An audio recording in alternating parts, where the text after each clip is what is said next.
हाय दोस्तों।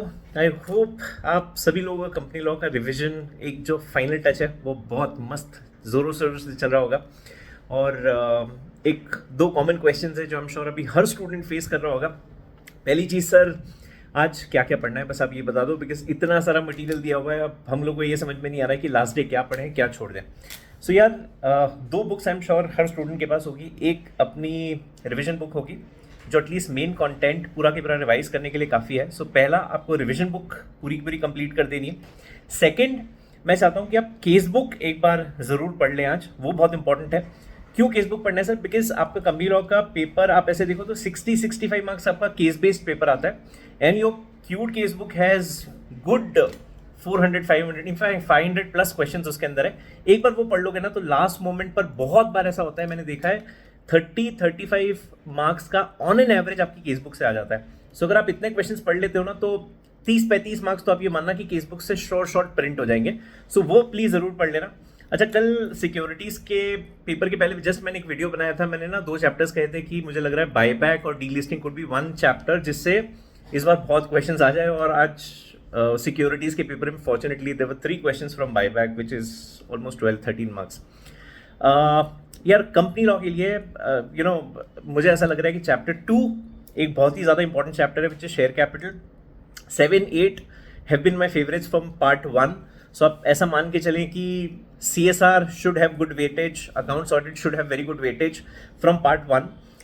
एक आधा प्रैक्टिकल क्वेश्चन आप जरूर एक्सपेक्ट कर सकते हो, प्रॉबली फ्रॉम लोन्स इन्वेस्टमेंट्स जैसे टॉपिक्स है, या फिर सेकेंड चैप्टर में आप देखो तो स्वेट इक्विटी है, ईसॉप है, इसके ऊपर कोई प्रैक्टिकल क्वेश्चन भी आप एक्सपेक्ट कर सकते हो। एक क्वेश्चन ड्राफ्ट का मुझे लगता है कि आना ही आना चाहिए।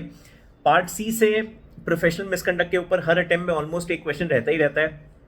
पार्ट बी में अदरवाइज देखो तो मुझे लगता है कि इंडिपेंडेंट डायरेक्टर है, आपका कोरम है, उसके बाद प्रॉक्सी है, ये 3-4 टॉपिक्स ऐसे हैं जिसके ऊपर शॉर्ट क्वेश्चंस रहते ही रहते हैं। So please do not miss on these topics, ये जरूर एक बार अच्छे से रिवाइज कर लेना। And the most important thing, you will have to complete the paper for 100 marks. कुछ भी हो जाए, पेपर प्लीज 100 मार्क्स का लिखना। अच्छा, आज जो सिक्योरिटीज के पेपर से भी मुझे एक चीज समझ में आई, ऐसा नहीं कि पेपर की डिफिकल्टी बहुत ज़्यादा है, बट उन्होंने क्या किया है, जो 5 मार्क्स के क्वेश्चन है वो 4 मार्क्स के पूछे हैं, 3 मार्क्स के पूछे, which is why questions, number of question ज़्यादा हो जाते हैं और पेपर की लेंथ बहुत बढ़ जाती है। So from the very first moment आप बिल्कुल तुरंत पेपर लिखना स्टार्ट कर देना, टाइम वेस्ट मत करना। एक बार पेपर जरूर रन थ्रू कर लेना, और कि भाई कौन से ऐसे चॉइस वाले क्वेश्चंस में, पर्टिकुलरली जो कंपलसरी क्वेश्चंस है उसमें तो आपके पास चॉइस ही नहीं है। So before you attempt choice based questions 2A जैसा एक क्वेश्चन होता है, उसमें डेफिनेटली उसके पार्ट्स पहले पढ़ लेना बिफोर यू डिसाइड कि कौन सा आपको अटेम्प्ट करना है। बट अदरवाइज पेपर पहले मोमेंट से लिखना स्टार्ट कर देना, बिकॉज कंपनी लॉ में बहुत सारे क्वेश्चंस 3 मार्क्स के आते हैं और एक नॉर्मल कंसर्न है कि पेपर कंप्लीट नहीं होता। बट कुछ भी हो जाए, पेपर अपने को 100 मार्क्स का लिखना है। अच्छा, क्लास में भी मैं हमेशा आपको बोलता था, जब भी वो पॉइंट आए आपको ऐसा लगे कि यार 20 मिनट बचे, 15 मार्क्स के क्वेश्चंस अटेम्प्ट करने, so should I right 2 perfect answers या फिर 4 छोटे छोटे आंसर्स लिखूं लेकिन चारों लिखूं? मैं हमेशा कहता हूं right 4 incomplete answers, not 2 complete answers, but paper पूरा 100 मार्क्स का लिख के आना। अच्छा, ये प्रिंसिपल पहले मोमेंट से नहीं लगाना है कि सारे आंसर्स इम्परफेक्ट लिख दो। सो लास्ट मोमेंट 15-20 मिनट में अगर ये करंट चाहे तो जरूर छोटे छोटे आंसर्स लिखना, लेकिन सारे के सारे आंसर्स कंप्लीट करके आना। सो यार, ये कुछ बहुत इंपॉर्टेंट बातें हैं जो मुझे आपके साथ करनी थी।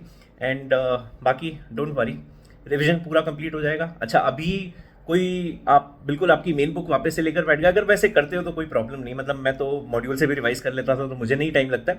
पर अगर आपको ऐसा लगे कि आप मॉड्यूल नहीं पढ़ पा रहे हो या फिर आपकी जो रेगुलर बुक है वो पूरी कंप्लीट नहीं कर पा रहे हो, सो एटलीस्ट रिविजन बुक और केस बुक दोनों बहुत अच्छे से पढ़ लेना, and I am sure you are good to go.